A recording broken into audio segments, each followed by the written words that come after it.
with with really, you know, the investments that you have to make into a big power plant like ourselves. As you can imagine, you're talking hundreds of millions of dollars. And when you have uncertainty in the regulatory framework, that is a big challenge for renewables going forward. One of the biggest underlying challenges we have for Kenya at the moment is an oversupply in electricity.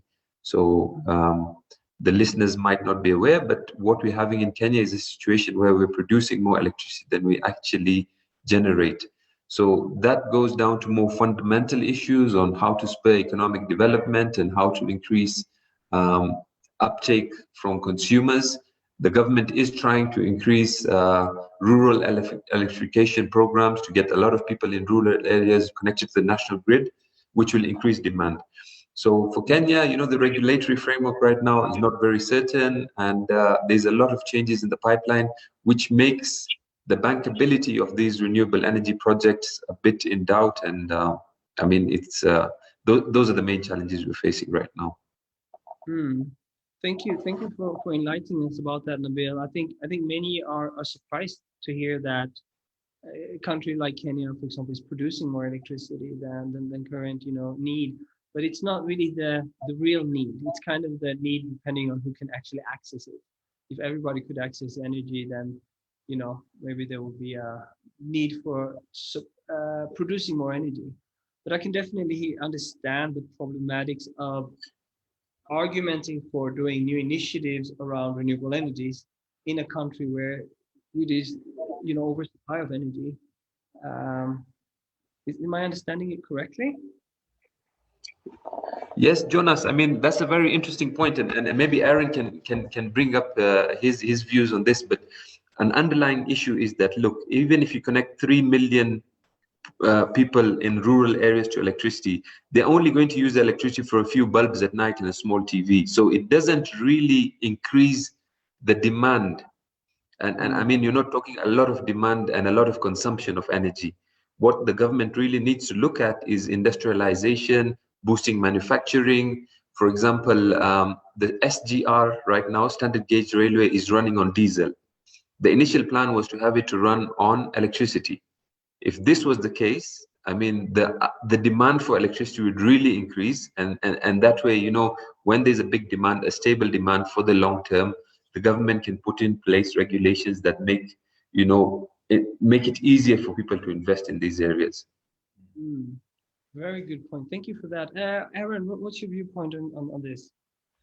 Yeah, I mean, Nabil hit it right on the head. The biggest challenge, as I said before, is that, you know, these communities don't use very much electricity, which is why mini grids make sense instead of bringing the transmission and distribution to them. So what that leaves us with is a smaller distribution and transmission network and a large supply of energy, in this case in Kenya. Thankfully, it's overwhelmingly renewable in Kenya. But you know, what Nabil was saying is quite true. So it's for utilities and for big power companies, it's much easier to build transmission and distribution lines to big energy consumers. That makes sense. The ironic thing is that if you look at the national energy ambitions of East Africa, you know, Ethiopia, Tanzania, Kenya, Rwanda, Uganda, they all want to be exporters of electricity. But they can't all export, because if there's going to be an export, there needs to be an import, right? And the ironic thing is that what they want to do is really push big quantities of electricity over big power lines to big consumers, because that's what makes economic sense. But meanwhile, the people are being left behind. The transmission lines are going over the villages that have nothing, right? So that's why you need a bottom-up approach to meet in the middle, that top-down approach. You need both, right? And overwhelmingly, over 95% of energy investment in Africa so far has gone into the top-down, right? And we need to rebalance this. So considering this webinar is about taxpayer money, you know, all of the research and all of the you know, the SDGs are pointing towards, you know, we need changes that are touching billions of people, not billions of dollars that are touching a few people, right? So having this sort of like, you know, small is beautiful, or like a rising tide lifts all boats, or, you know, like all of the analogies to do with like small, that's kind of what we need. to sort of rebalance and see real progress in these challenging areas. Because in millions of villages across sub-Saharan Africa, there are economic opportunities that are untapped because people cannot really access the technologies, they cannot access the tools or the appliances to really use them. So I think one of the more exciting companies, or I should say one of the more exciting opportunities right now, is to work on demand growth. And this is front and center for mini grids, because they're going to these rural communities, and if they don't help that community to earn more money to use electricity, that mini grid is never going to be viable, right? So the mini grid companies have a huge incentive to just focus on how to increase incomes in rural areas. And there's a couple of partner companies that are working on this specifically. One of them is called Energrow in Uganda, and Energrow partners with the national utility in Uganda, which is called Umeme. And they're also partnering with mini grid companies to provide microfinance to their customers so they can buy electric saws, blenders for making smoothies, toasters, ovens, all this stuff, to use electricity to either earn money or to save money for their household.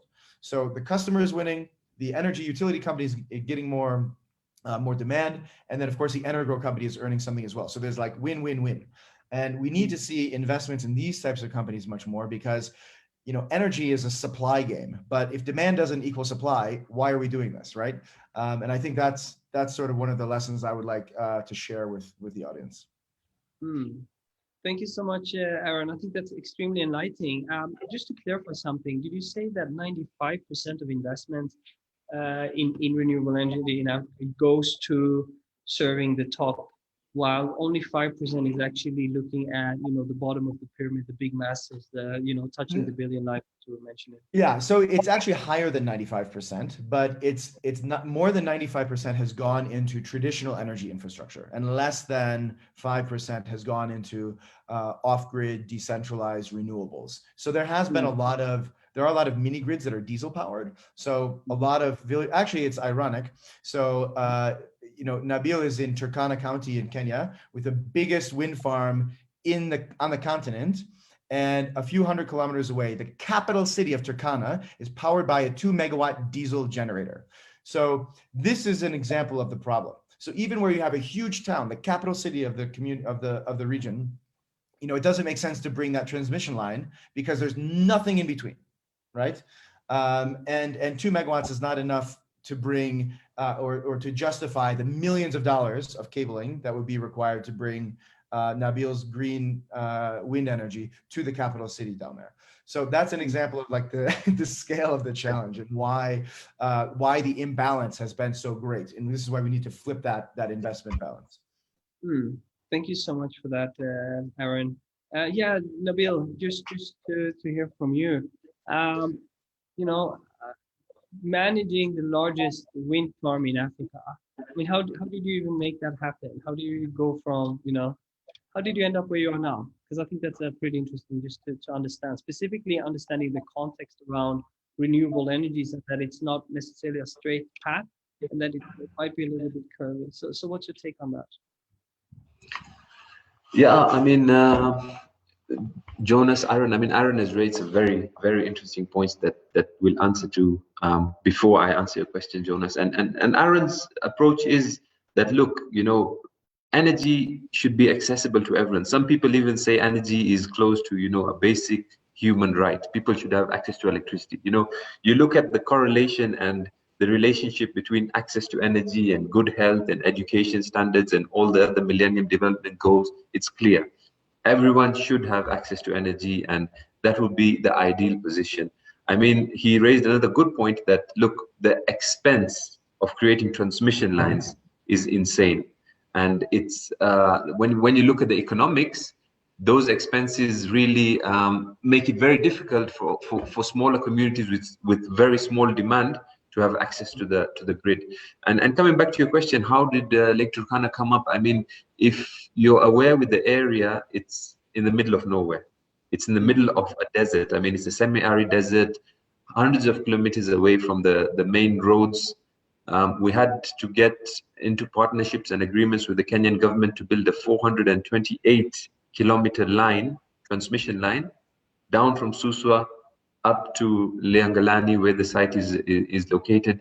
So it was a big, logistical challenge, financing challenge. At the time the park was commissioned, I mean, the wind farm was commissioned, we were producing at night, off-peak hours, 1 in 3 of all light bulbs in Kenya were powered by our plant. So the logistics and the management is a big thing. But I also have to say that I did mention that another challenge, or I have to mention that another challenge facing renewables right now, especially in East African countries, is the monopoly enjoyed by transmission companies. If you look in Kenya, the only person distributing energy is Kenya Power. I think it's the same. Aaron can correct me, but it's the same. I think in Tanzania, Uganda, and Ethiopia, it is the trend. And when you have monopolies, state-owned companies controlling distribution lines, I mean, sometimes it's very difficult to create competition and pricing issues around that to make energy more accessible. So that's another big challenge facing renewables right now. And also it has to be said that current legislation in place through the New Energy Act has in Kenya opened up the potential for various distribution companies to come up, and those are discussions that are happening now. So that's an interesting space to watch. That's one of the issues that'll come up and will change the game for renewables in the country. Thank you for sharing that. I think that's extremely interesting. You touched base on a big question here, monopoly, and also maybe the role of government, right, as a facilitator for making sure that basic services or basic life get out to the population. I think that's something I haven't looked at as much as I probably should have, specifically within transmission. But let's move to the next question. Where do you see the biggest opportunities within renewable energy? So if you want to make the renewable, if you want to fertilize the renewable energy sector in Africa, and say that you had funding to make that happen, where would you put this funding to create most impact, most change? Maybe I'll start with you, Aaron. Yeah. So I mean, just piggybacking on Nabil's last point as well.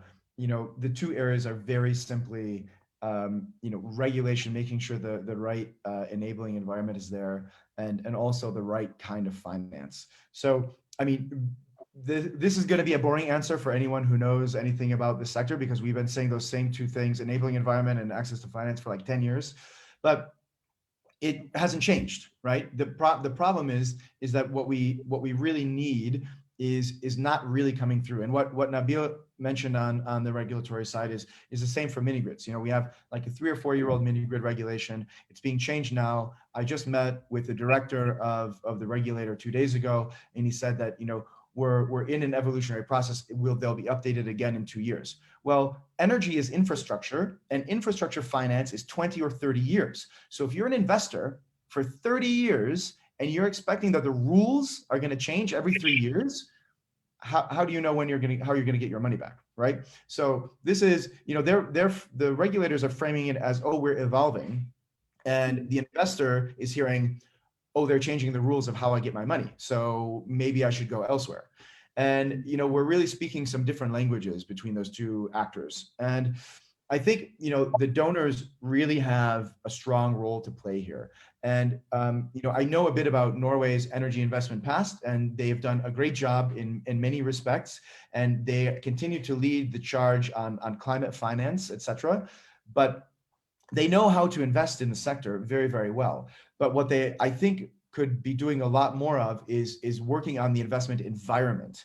And these regulatory points that we've been discussing are absolutely fundamental. And really the best practice for creating regulatory environments and policy environments is to help create stability. And once the stability is there, then investors can work around and find ways to get their money to where they want it to go. But if that stability is not there, and if the right kind of enabling environment isn't there, nothing is going to change. And on the financing side, what the renewable energy sector really needs is recognition that in Africa, the job that is mostly left to be done is rural electrification. And rural electrification around the world has always and will in the future continue to require subsidy to get started because of that gap that I mentioned at the start, where we're bringing expensive things to poor communities. Now, those poor communities will not be poor forever. So this is not a forever subsidy, but getting the electricity there in the first place will require subsidy. And that is the most important thing that I can say in this discussion, is that taxpayer money used wisely will be spent at the far corners subsidizing access. This will lower healthcare costs. This will lower education costs. This will increase taxes in these countries and reduce the need for subsidies in the future. But if we just keep bringing the transmission lines out and out and out, they will require more and more subsidies each year because they're more and more complex and more expensive, etc. So those are those two things: access to finance and the regulatory environment. Hallelujah. Boom, boom, boom. No, I mean, I think you're spot on. So basically you're saying from the Norwegian perspective, continue investing and do that because that's an area where you're strong at. But the enabling environment, regulation, make sure that this becomes an investable landscape where you have, 20, 30 years kind of predictability perspective, and that would catalyze a lot more funding, and that the areas of support needed is not more transmission lines, but rather, the far out aspect of it. Thank you for that. Did I capture it well? Yeah, perfect. Nabil, what's your take on this? Do you agree with Aaron? Do you have other viewpoints on this? Or is it, like you said, it's the same story for the past 10 years? Two things. We have two things.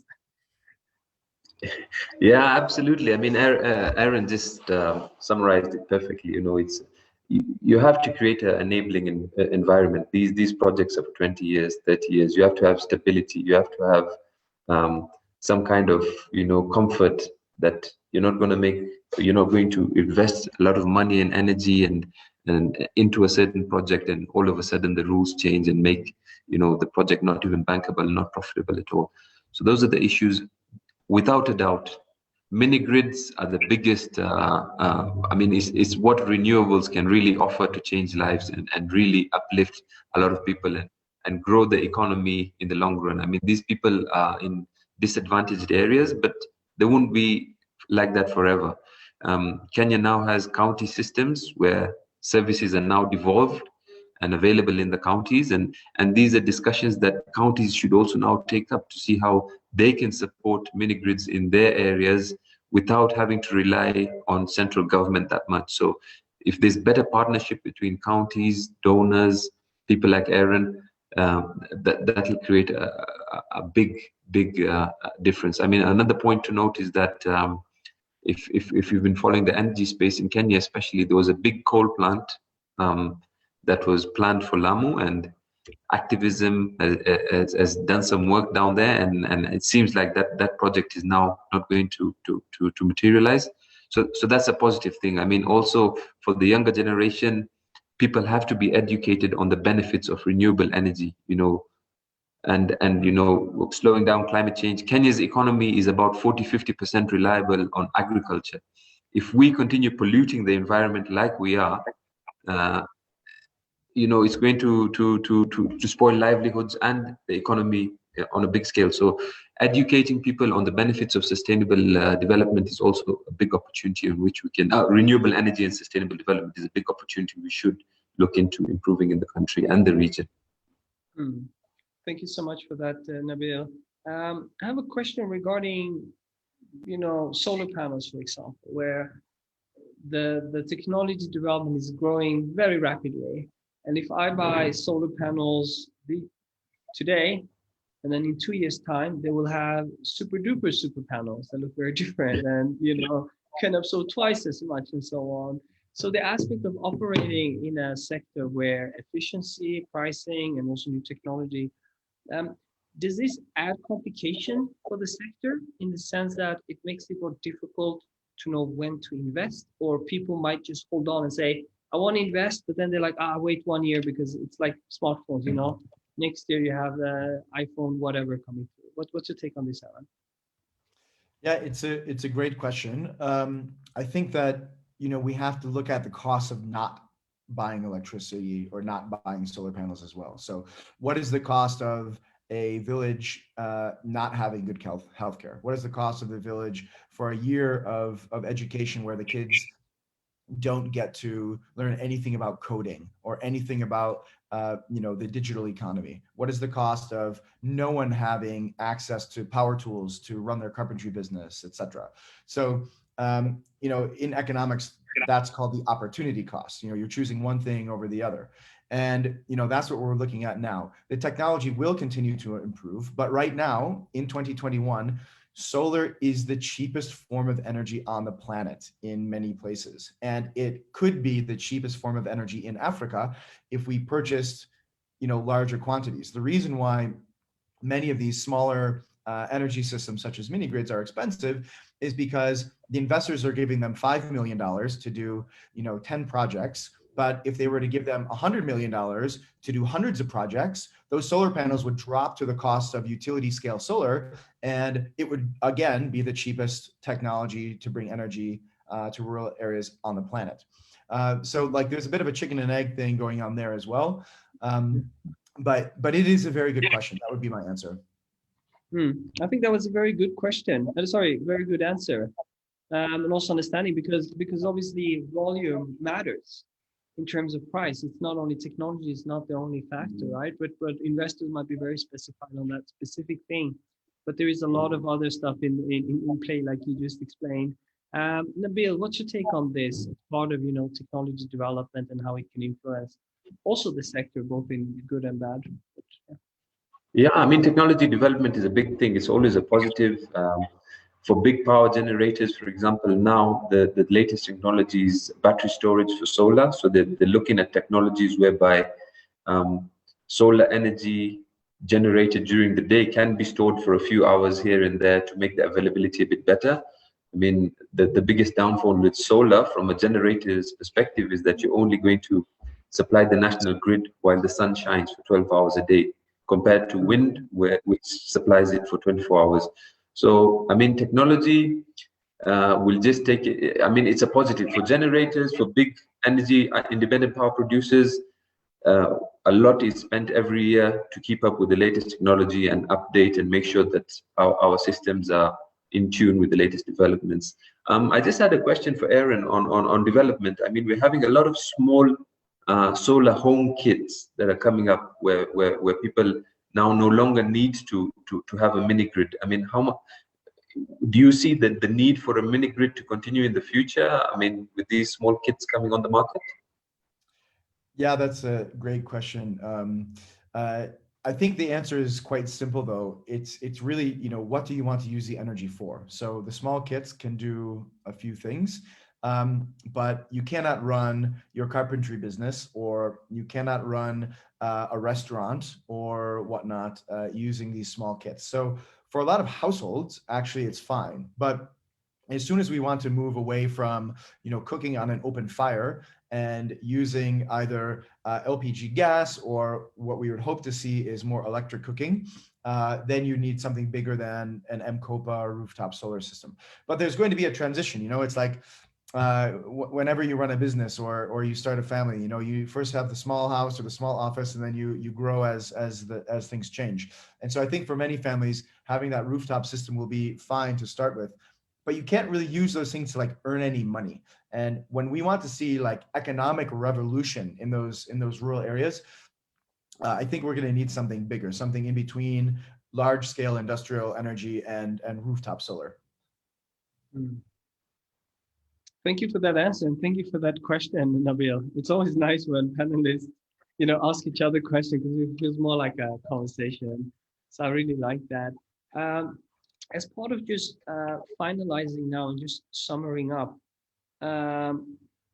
what if you were Norway and if you were the development minister of Norway, and you had a yearly budget of 4.5 billion euros, and like you were saying, what is the cost of not having electricity, which is obviously much higher than having it. Where would you put this money to kind of, create most impact? Yeah, that's a question. You're the development minister now, Aaron. What would you do? I mean, I work on exactly this kind of stuff every day, so I have a lot of thoughts on this. I'll give you three quick ones, and then let Nabil answer, and then we can go back and forth about what did they mean, maybe. So the three quick things, as I mentioned before, are policy, finance, and finally we need to look at the consumer and stop only focusing on the supply, right?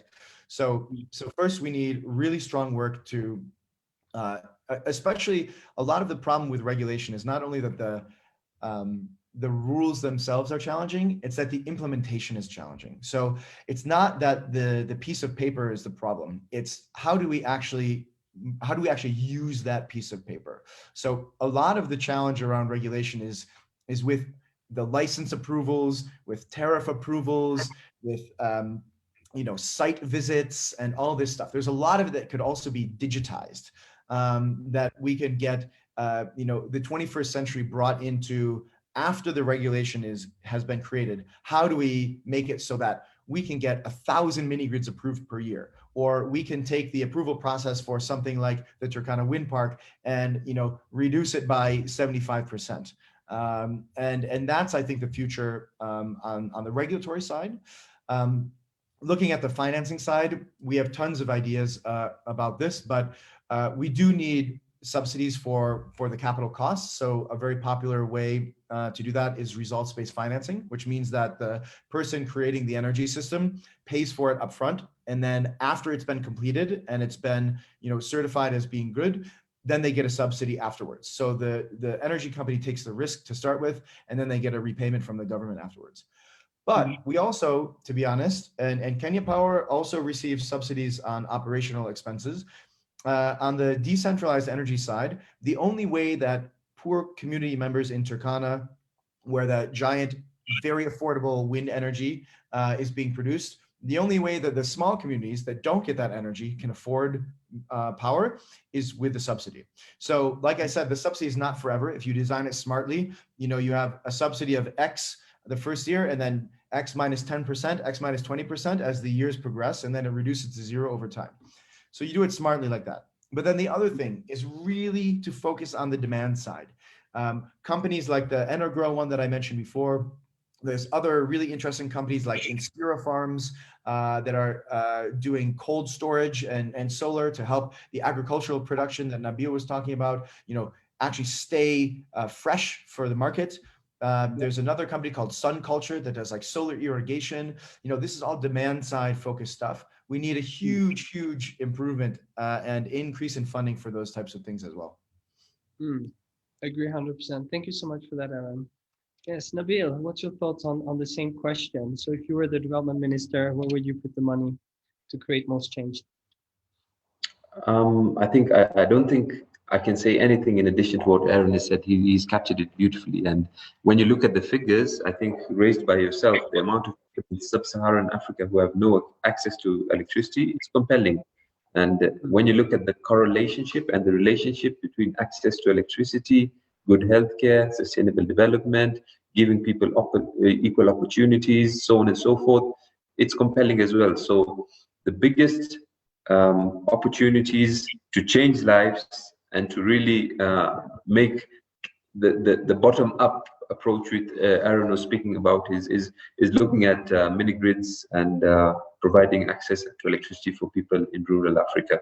The issues about regulatory changes and efficiencies of the off-taker, those ones can only be solved internally, politically.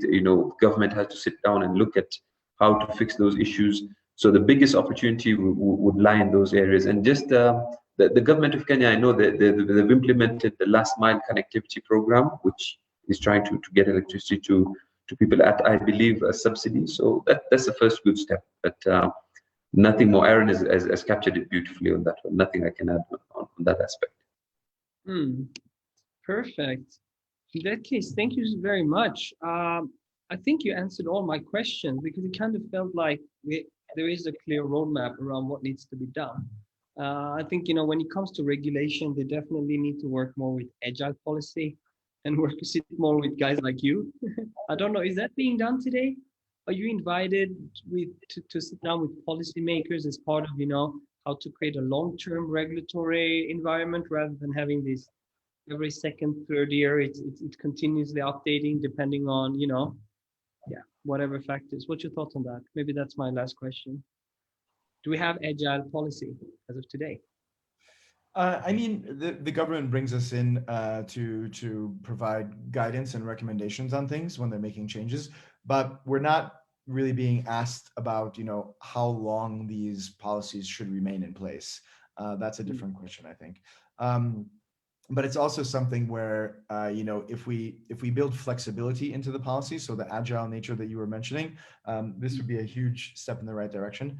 I would say that that's not generally how the policymaking space has worked over here, but it's getting better. And sort of the last point that I would make on this is, we do provide guidance to tons of donors and investors, and we're working with multilateral banks. We're working with a lot of the bilateral donors and the development finance institutions to help create opportunities for the changes that I have mentioned. And really, we're not talking about changing everything completely forever. We need more Turkana wind farms across Africa, right? Kenya is an exception where we're producing more than we're consuming. Just a few hundred kilometers away in Ethiopia from where the Turkana wind farm is, there's almost nothing is being produced, right? In Somalia, the same. In Tanzania, the same. And so we really do need more big generation plants.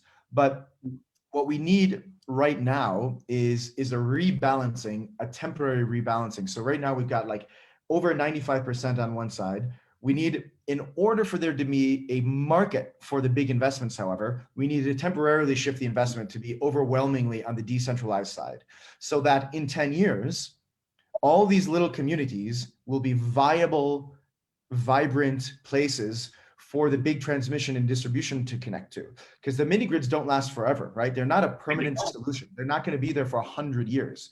But the wind turbines that Vestas has installed up there, they've got a 30 or 40-year life if they're taken care of properly, right? So what we really see is the mini grid sector is going to build the foundation for then a move back to the big transmission and distribution and generation that we have now. But right now we've sort of like built a car manufacturing facility and no one knows how to drive. Like first we need to teach everybody how to drive, and then we're going to sell all the cars. And that's sort of the situation that we're in now. We've overinvested on the one side. We have to rebalance, and then we can, in 10 or 15 years time, we'll have this like environment where everybody's happy. It's not one-sided anymore. Thank you so much for that, Aaron. I think that was that was actually a very good kind of a final note as part of ending this session. Unless maybe Nabil, do you want to add something to that as part of final notes? Something you want to add to? No, I think just on that final note, which Aaron raised there, that's a beautiful point. By creating a mini grid and developing the area so that people use more energy and economic development, and the area comes up in the future, it sets the foundation for the grid to come and connect to the mini grid. And I'm sure technologies can be designed in a way so where the big overhead cables from the national grid come, they can somehow connect to the mini grid, and everything is in place to move forward from there. So I mean, that's the way to look at it. It's a beautiful point raised, and hopefully it'll materialize. You see, the issue companies like Lake Turkana are having right now is that we can only sell our energy to Kenya Power. Kenya Power then distributes it and decides where the energy will go. You have local communities who don't understand that because they're 50 kilometers away from the wind farm. They can see the overhead power cables, the 400 kilowatt, kV cables going over, but they do not have the electricity. So, I mean, it's a lot of opportunities there, and let's watch the space. I mean, with more collaboration and more forums like this, maybe next time you can invite somebody from EPRA and KPLC, and we can just off the record or have discussions like this, which will lead somewhere and hopefully improve things. 100%, and thank you for that, Nabil. That's actually our ambition. We want to connect you directly with the political decision makers.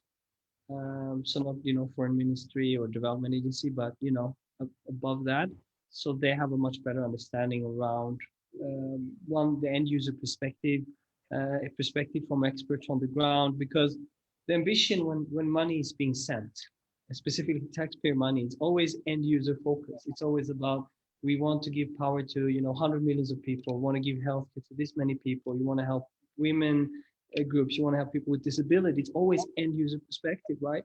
So obviously here, from an end user perspective, understanding how do we solve the renewable question is key, because by solving that, you also solve some part of the agriculture problem, healthcare problem, education problem, and so on. So it's kind of like bowling. Once you hit the first thingy, all the other ones also fall down. So I think that makes renewable energy more important for me than many other sectors, specifically because by solving renewable energy, you already solve 30% of the agri, 50 of the healthcare, and so on. So you get ripple effects. Yeah, with that, I would like to thank you guys. I think you've been amazing. I think this has been a very interesting conversation that I would definitely going to continue. I'm going to invite you again. And also like you mentioned, Nabil, there's other players that should also be invited to kind of go on this discussion. So thank you everybody that are watching this live on Facebook and YouTube, and most important, thank you so much for Aaron Leopold and Nabil Khan for participating here and sharing your wonderful experience and insight. It's been a learning session and also very fun just hearing all of this stuff that you've been sharing. So thank you. Thank you. It was great to meet both of you, and looking forward to continuing the conversation. Take care. Perfect. Cheers, man. Bye.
Hello, everybody. Can you hear me? Collins, Yes, Kidinji, hi. Wangari. Oh, finally. How are you, Wangari? Fine, thank you. I really hope you will put on your video, right? It's on. Oh, great. Can you Good, not see good. me? Now I can see you. I couldn't see you before. Great. Great. Collins, Kidinji. Hi, how are you? Very fine. Thank you. Kindly put on your video. Okay. You guys don't have a choice. You're the celebrities. I hope, can you see me? I know I'm in a red room, but I hope you guys can see me a bit. Yeah, we can see you. How are you doing? Fine, thank you. So far, so good. We're just waiting to see how it continues. Okay. I see it's Kidinji? still recording. No.